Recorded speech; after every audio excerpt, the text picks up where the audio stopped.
Well, welcome to The Real Story. I told you at the top of the program today that our country is in real trouble. It's like a plane flying around with half of its engines on fire and you can't put them out.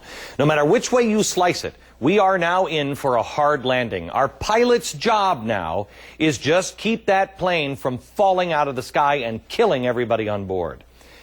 To put it another way, we are in the middle of an all-out financial emergency. And emergencies have a way of really testing people in normal times, under normal circumstances. If you tune in to me, you know me as somebody who would tell the federal government exactly where to take their bailout plans and shove it right up there, you know what. But these are anything but normal times. I thought about it an awful lot this weekend, and while it takes everything in me to say this, I think the bailout is the right thing to do. The real story is the $700 billion that you're hearing about now is not only, I believe, necessary, it is also not nearly enough, and all of the weasels in Washington know it. You think about this crisis again like an airplane, okay? We could have stopped this whole thing when the plane was sitting at the gate, and we were saying, don't load this thing up with easy money and McMansions for anybody who wants them. You can't take off in this plane. It's unsafe. Nobody listened. You could have turned it around when the plane was taxiing down the runway and we were still screaming, don't take off. We could have even turned it around just after takeoff. Now the plane, however, is over open ocean, has engine trouble. Who would have seen this one coming? Well, now we're stuck in a position where we let that plane fall out of the sky, or we do our best to try to have some sort of a controlled crash landing that saves lives and let us salvage what we can. I mean, there are 350 million people on this plane. The truth is that while $700 billion is an awful lot of money, it is not nearly enough to purchase all the bad assets out there because they're already after it. Treasury Secretary Hank Paulson knows this. So does Fed Chairman Ben Bernanke. So does the President. So does Chris Dodd, Barney Frank, Obama, McCain, all of them. They all know. When you start to realize that the term bad assets is soon going to apply from everything from credit card balances to your home equity loan to your car loan, you name it, that's going to add up. The real bailout number is probably going to be about 3 times higher. It's probably going to be at least $2 trillion or more. I have said this to you over and over again. You got to prepare. I am not a financial advisor. I'm a dope. I'm a rodeo clown. I'm a recovering alcoholic who spends way too much, saves way too little. I'm just trying to get by, just like you are, on the little bit of knowledge that I have. I am not trying to offer financial advice to anybody. I am trying to offer a dose of sanity and reality in a world that seems to have lost both. We are not in the 9th inning of this game. You know it and I know it. You feel it here in your gut. We are in the 2nd inning. The price for our years of greed and burying our heads in the sand while these companies and our government just loaded this plane up cannot be paid for by writing another check or passing a few new federal regulations. It's going to be much more painful than that. It has to be. That plane is going to come out of the sky one way or another. The taxpayers may have to pay the bill for this, but believe you me, the people who have done this to us, they better damn well be held accountable, and they will pay as well. Otherwise, these things will increase in value. I have been warning you and asking you, please, spread the word about all of this since last year. But I've turned the page. While I am sorry that Gloomy Glenn is back, I need to tell you what all of the people with agendas or in a brokerage house or constituencies, they can't or won't tell you. A hard landing is now the best scenario we can hope for. Just don't kill everybody on the way down. The worst case scenario is just that. In the words of our immortal Treasury Secretary just last Wednesday night, quote, heaven help us all. Nouriel Roubini is a professor of economics at the CERN School of Business and New York University and chairman of RGEmonitor.com. Peter Schiff is the president of Euro-Pacific Capital and author of Crash Proof, How to Profit Off the Coming Economic Collapse. And Brett Ahrens, he is a personal finance columnist for the Wall Street Journal to try to help make sense of all of this. Peter, let me start with you.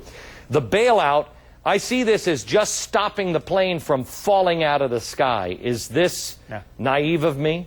I think so. The problem is our pilot and our co-pilot, Bernanke and Paulson don't know how to fly. I mean, they're blind, they're drunk. You know, they're going to crash this plane even faster. You know, the bailout is actually going to make it worse because we don't have the $2 trillion. We're just going to print it up.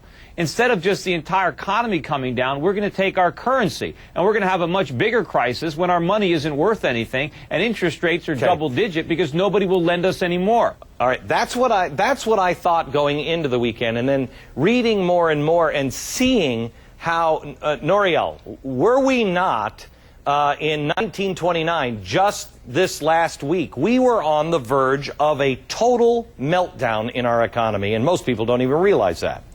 That's absolutely right. By Wednesday, it looked like the entire financial system was going to implode. That's why, even if this is a very, very expensive bailout plan, they had to do something new and different because this ad hoc step-by-step approach was leading us to disaster. So we avoided the abyss just by an epsilon. Okay, so how do you answer Peter's problem? Because Peter is saying, we're going to trash the rest of the country. We're going to trash anything that's good by throwing this debt on top of our country and on our currency. How do you answer that?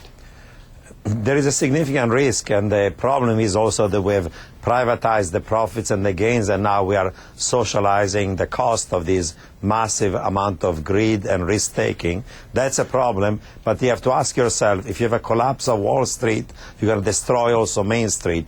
And if you want to save Main Street and not to have a severe, protracted recession like Japan for a decade, we have to do something with the borrowers and the lenders and the economy and the financial system. Otherwise, it's going to be a disaster. The government's not going to save us. They did this to us. They're the ones that created the greed by eliminating all the risks of mortgage lending in the first place. You know, they say we have to do this. They said we have to go into Iraq because they had weapons of mass destruction. They were wrong. This plan is a weapon of mass destruction to destroy our economy and to destroy our currency. Right. As bad as this collapse would be, this is going to make it worse. Doing something different would be shrinking government. Brett, I read a story about Ben Bernanke, and he's a scholar on the Great Depression, and he says the one thing I don't want to do is what they did right before the Great Depression, which was tighten everything else up. But I thought to myself, well, that doesn't mean the opposite is right. You know, that doesn't make that less wrong. What should they be doing, Brett? Well, you know, when you compared this to 1929, it's not just what happened in the stock market. There's no coincidence.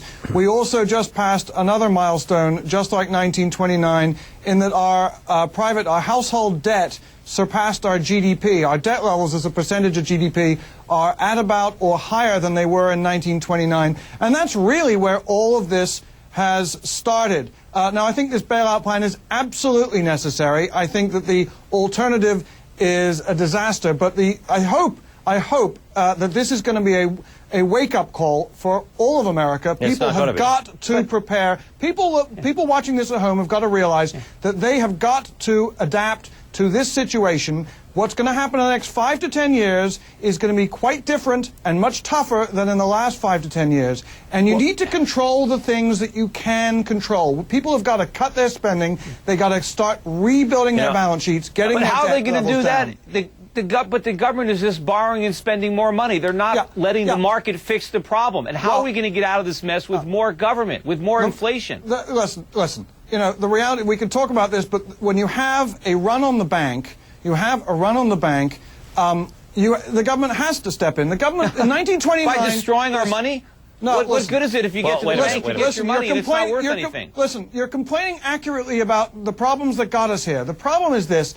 You know, everyone can talk about macroeconomic stuff. I really want to talk about what ordinary Americans can do to prepare themselves and sort of try and crash-proof themselves in this situation. But let's just look at the situation. In 1929, the private sector tried to stop the run on the stock market and couldn't, as it had succeeded in doing in 1907, not to go too much into history. But the reality is, when you have a run on the bank, when people think not, oh, my stocks are going to fall in value, but my stocks won't be there tomorrow because my brokerage is going to go bankrupt, someone has to do a Jimmy Stewart, stand up on the table and say, I can hand out dollars. Hang on, Peter.